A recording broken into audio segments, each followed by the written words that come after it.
Operation Sheesh Mahal में अब एक और बड़ा खुलासा। पुराने घर को तोड़ बना दिया लग्जरी गार्डन, चोरी छुपे बनवाया नया बंगला, सरकारी खर्चे पर रखे 42 स्टाफ।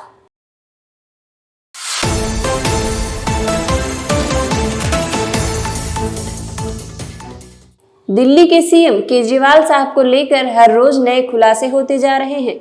इस बीच ऑपरेशन शीश महल में एक और बड़ा खुलासा हुआ है।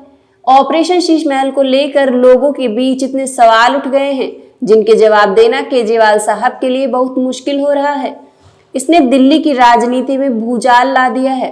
केजरीवाल साहब के खुलासों का सिलसिला लगातार चल रहा है। सीएम केजरीवाल ने कोरोना काल में रेनोवेशन के नाम पर 45 करोड़ की राशि सीएम आवास पर पानी की तरह बहा दी।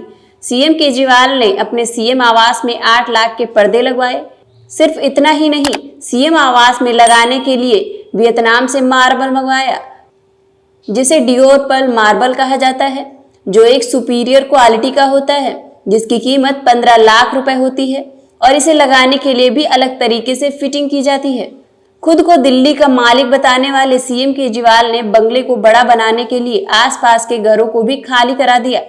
अब इस बीच एक न्यूज चैनल ने बड़ा खुलासा किया है।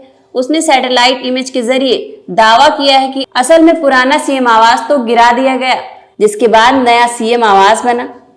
केजरीवाल के इस बंगले में पुराने आवास जितना तो गार्डन ही है। इस गार्डन में करीब दर्जनों गाड़ियां खड़ी करने की जगह है और इसकी देखरेख में करीब 42 कर्मचारी रखे गए हैं। इसमें से 20 लोग सुबह की शिफ्ट में काम करते हैं, वहीं 10 लोग शाम की शिफ्ट में काम करते हैं। इतना ही नहीं, इन लोगों के काम को देखने के लिए 2 सुपरवाइजर को भी रखा गया है। इसके अलावा सीएम हाउस को गार्डन की सफाई और देखरेख के लिए 10 मालियों की नियुक्ति की गई है और इन सभी को सरकारी खर्चे पर रखा गया है। दरअसल एक न्यूज चैनल ने अपनी special series operation Sheesh Mahal में सैटेलाइट इमेज के सहारे कई नए खुलासे किए हैं। इन खुलासों में कहा गया है कि सीएम केजरीवाल ने पीएम आवास की पुरानी बिल्डिंग की मरम्मत के नाम पर टेंडर निकाला था।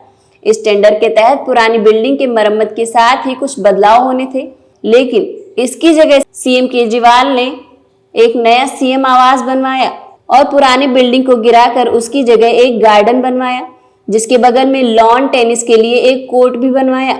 इन सब के बीच केजरीवाल से एक सवाल पूछा जा रहा है कि यदि पुरानी बिल्डिंग की मरम्मत के लिए टेंडर निकाला गया था तो फिर नई बिल्डिंग क्यों बनाई गई?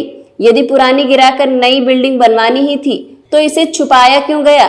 इन सभी चीजों का जवाब फिलहाल तो यही है कि केजरीवाल को डर था कि यदि उनके नए बंगले की जानकारी सबके सामने आ गई तो वीआईपी कल्चर खत्म करने की उनकी बातें झूठी साबित हो जाएंगी।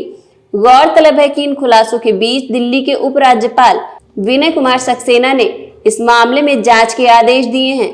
उन्होंने मुख्य सचिव को आदेश दिया है कि इस मामले से जुड़े सभी दस्तावेजों को वह अपने संरक्षण में ले लें।